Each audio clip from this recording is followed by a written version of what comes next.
Hello students, BA second year. और इसमें मैं सामाजिक परिवर्तन के आर्थिक कारक के संबंध में मार्क्स के क्या विचार हैं या मार्क्स का जो सिद्धांत है उसके बारे में चर्चा कर रही थी। अब उसी का ये नेक्स्ट पार्ट है कि इसमें क्या है कि मार्क्स जो है ये कहते हैं कि नवीन उत्पादन प्रणाली का जन्म पुरानी व्यवस्था के अंतर्गत ही होता है। कोई भी नवीन चीज़ जब आती है तो वो पुरानी के ही अंतर्गत आती है। जैसे कि कोई भी चीज़ जब नई बनाई, जैसे नई टेक्नोलॉजी का मोबाइल आया या नई टेक्नोलॉजी के बीज आए या नई टेक्नोलॉजी के कृषि के क्षेत्र में औजार आए, तो वो पुराने जो होते हैं औजार उन्हीं का ही रूप थोड़ा सा चेंज कर दिया जाता है। उसमें कोई नई टेक्नोलॉजी डाल दी जाती है जो कि अधिक सरल तरीके से कार्य को पूरा करती है। तो इसीलिए कहा है कि नवीन उत्पादन प्रणाली का जन्म पुरानी व्यवस्था के अंतर्गत ही होता है।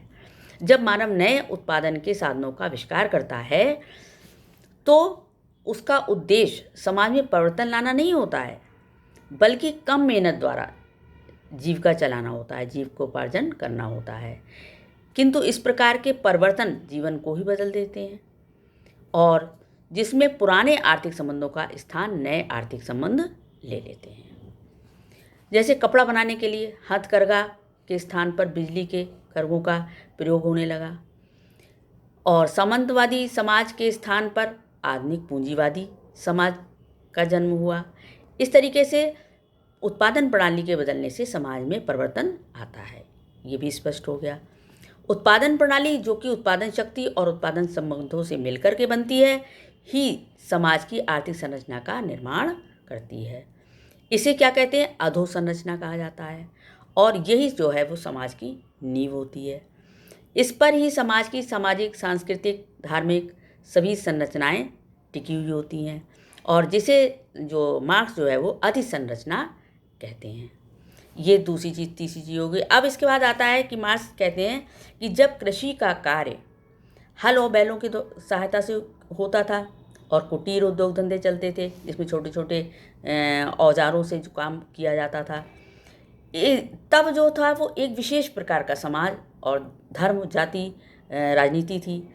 और आज जब कृषि के क्षेत्र में विभिन्न परिवर्तन आ गए हैं, वैज्ञानिक साधन नए नए आ गए हैं, बड़ी बड़ी मशीनें आ गई, कारखाने खुलने लगे हैं और औद्योगिक और नए नए तरीक़ों से उत्पादन का कार्य हो रहा है, तो एक भिन्न प्रकार का समाज पाया जाता है। पहले के समाज से आज का समाज भिन्न प्रकार का पाया जाता है। इन दोनों अवस्थाओं में राजनीति, धर्म, संस्कृति, कला, साहित्य, दर्शन, इन सब चीज़ों में पहले से बहुत भिन्नता है, बहुत अंतर है। इससे क्या स्पष्ट होता है कि उत्पादन में लगे लोगों के पारस्परिक संबंधों में भी परिवर्तन आता है। अब इसके बाद इन्होंने कहा है कि मार्क्स ने कि उत्पादन शक्ति और उत्पादन के संबंधों के महत्वपूर्ण योग से ही समाज की आर्थिक संरचना का निर्माण होता है। जैसे कृषि युग में जमींदार, कृषक, कृषि श्रमिकों के बीच पाए जाने वाले संबंध उत्पादन शक्ति से एक विशेष प्रकार की आर्थिक संरचना का निर्माण हुआ, जिसे हम कृषि अर्थव्यवस्था कहते हैं। और वर्तमान समय में पूंजीपति, कारखाने के स्वामियों, श्रमिकों के संबंध, मशीनें, उन्हें चलाने वाले श्रम, कौशल, अनुभव आदि से मिलकर बनने वाली आर्थिक संरचना कृषि युग की आर्थिक संरचना से भिन्न है। इसे हम औद्योगिक आर्थिक संरचना कहते हैं। मतलब पहले की जो कृषि संरचना थी वो अलग थी और आज की जो औद्योगिक संरचना है वो अलग है। इसको औद्योगिक अर्थव्यवस्था कहते हैं। और संक्षेप में कहा जाए तो मार्क्स के अनुसार उत्पादन प्रणाली में परिवर्तन से ही सामाजिक परिवर्तन आते हैं। मतलब उत्पादन प्रणाली ही सामाजिक परिवर्तन के लिए उत्तरदायी है। फिर कहते हैं मार्क्स कि उत्पादन के संबंधों में परिवर्तन के लिए संघर्ष करना होता है या क्रांति करनी होती है और नवीन की स्थापना के लिए पुराने को उखाड़ फेंकना होता है। तो ये कार्य क्या है? वर्ग संघर्ष द्वारा होता है।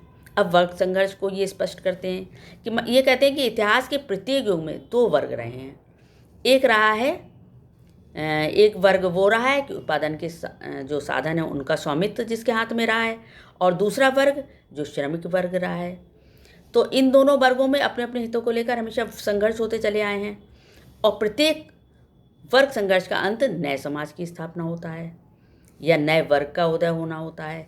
वर्तमान में भी पूंजीवादी और श्रमिक दो वर्ग हैं जो अपने अपने हितों को लेकर के संघर्षरत रहते हैं, और मार्क्स कहते हैं कि वर्गों की संरचना एवं प्रकृति ही समाज व्यवस्था का निर्धारण करती है। एक युग के वर्ग संघर्ष के परिणाम स्वरूप नए वर्गों का जन्म होता है जो नई समाज व्यवस्था को जन्म देता है। इस प्रकार वर्ग संघर्ष एवं उसके परिणाम स्वरूप नए वर्गों के जन्म के कारण ही समाज में परिवर्तन होते हैं। इस तरीके से मार्क्स ने सामाजिक परिवर्तन में वर्ग संघर्ष की जो भूमिका को बहुत महत्वपूर्ण बताया है। इसके बाद आता है इसकी समालोचना। समालोचना में क्या है कि मार्क्स ने सामाजिक परिवर्तन के लिए एक ही कारक, आर्थिक कारक को ही उत्तरदायी माना है, जबकि अन्य कारकों की अवहेलना की है। जबकि अन्य लोगों का कहना ये है कि जो सामाजिक परिवर्तन के जो कारक होते हैं, कारण जो होते हैं, वो केवल आर्थिक कारण ही नहीं होते हैं बल्कि अन्य कारण भी इसके लिए उत्तरदायी होते हैं। दूसरी चीज़ क्या कहते हैं कि मार्क्स कहते हैं कि सामाजिक परिवर्तन प्रौद्योगिकी, आर्थिक संबंध एवं आर्थिक संरचना में परिवर्तन के कारण आते हैं, किंतु ये स्पष्ट करने में ये असमर्थ रहे कि प्रौद्योगिकी आदि में परिवर्तन क्यों होता है या उसे परिवर्तन करने वाले कारक कौन से हैं। तीसरा आता है कि मार्क्स द्वारा प्रयुक्त शब्दों जैसे आर्थिक कारक, उत्पादन की शक्तियाँ, संबंध, आर्थिक आधार, प्रौद्योगिकी आदि की स्पष्ट इन्होंने व्याख्या नहीं की है। और नेक्स्ट है कि मार्क्स ने वर्ग संघर्ष पर अधिक जोर दिया है, किंतु समाज की नींव संघर्ष पर नहीं बल्कि सहयोग पर भी आधारित होती है। कोई भी समाज जब बनता है तो वो खाली संघर्ष पर नहीं बनता है बल्कि सहयोग के आधार पर भी उसकी रचना होती है। और एक मैक्स वेबर ने इनके सिद्धांत की आलोचना की है। उन्होंने कहा है कि वे आर्थिक कारकों के स्थान पर धर्म को सामाजिक परिवर्तन का आधार मानते हैं। कौन? Max weber. मैक्स वेबर कहते हैं कि सामाजिक परिवर्तन जो है वो आर्थिक कारकों से ही नहीं आता है बल्कि अन्य कारकों से भी आता है। मतलब धर्म को भी इसका आधार बताते हैं, कारक बताते हैं। और नेक्स्ट है कि मार्क्स का ये कथन भी सही नहीं है कि उत्पादन शक्ति के अनुरूप ही आर्थिक संबंध विकसित होते हैं। यदि ऐसा है तो एक सी उत्पादन शक्ति एवं प्रौद्योगिकी वाले दो देश अमेरिका एवं रूस में भिन्न भिन्न प्रकार की अर्थव्यवस्था, पूंजीवाद और साम्यवाद का विकास क्यों हुआ? इसका उत्तर मार्क्स का सिद्धांत नहीं देता है। तो ये हुआ आपका मार्क्स का सिद्धांत। Thank you.